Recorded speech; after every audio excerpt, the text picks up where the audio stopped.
ഞങ്ങൾ രണ്ടുപേരും ഒരേ പ്രൊഫഷനിൽ നിന്ന് സിനിമയിലെത്തിയവരാണ്.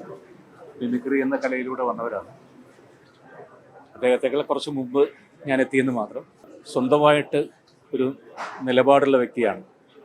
തൻ്റെ നിലപാടുകൾ എപ്പോഴും ആ നിലപാടുകളിൽ ഉറച്ചു നിൽക്കുകയും ഏതൊരവസരത്തിലും ഏതൊരു വേദിയിലും അത് തൻ്റെ പ്രൊഫഷനെ ബാധിക്കുമോ എന്നുള്ളതൊന്നും നോക്കാതെ ആ നിലപാടുകൾ വെട്ടിത്തുറന്ന് പറയാൻ ധൈര്യമുള്ള ഒരു വ്യക്തിത്വമുള്ള മനുഷ്യനായിരുന്നു. എന്നെ സംബന്ധിച്ചിടത്തോളം എൻ്റെ സലീം കുമാറിൻ്റെ തുടക്കകാലം തൊട്ടുള്ള സിനിമയിൽ അദ്ദേഹം മിമിക്രിയിൽ നിന്ന് എത്തി അദ്ദേഹം സിനിമയിൽ അഭിനയിച്ച് തുടങ്ങിയ കാലം തൊട്ടുള്ള സിനിമകളിൽ, പ്രത്യേകിച്ച് അനിൽ ബാബുവിൻ്റെയൊക്കെ സിനിമകളിലൂടെ എൻ്റെ സിനിമകൾ പലപ്പോഴും ഉണ്ടാവാറുണ്ട്.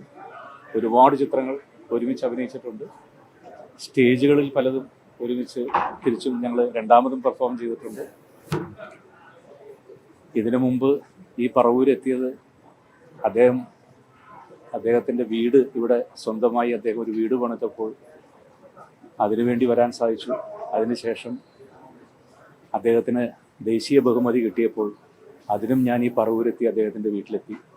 മൂന്നാമത് പ്രാവശ്യം ഈ പറവൂരെത്തിയപ്പോൾ അദ്ദേഹം എന്നോടൊപ്പമില്ല. എല്ലാ പ്രാർത്ഥനകളും.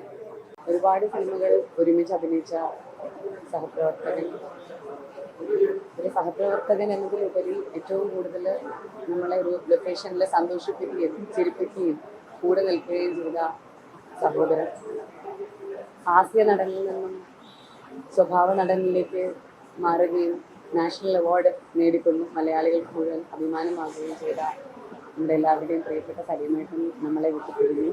കൂടുതൽ അടുത്ത് ഇടപഴകുന്ന സാഹചര്യങ്ങൾ ഉണ്ടായിട്ടുണ്ട്. അപ്പം അതുകൊണ്ട് ഇങ്ങനൊരു വാർത്ത കേൾക്കുമ്പോൾ വളരെ പ്രായം കുറവുള്ളൊരു മനുഷ്യൻ കൂടെയാണല്ലോ. അദ്ദേഹത്തിന് ഒരുപാട് പ്രായമായിട്ടില്ല. തീർച്ചയായിട്ടും അതൊക്കെ ആലോചിക്കുമ്പോൾ പഴയ ഓർമ്മകളിലേക്ക് പോകുന്നു.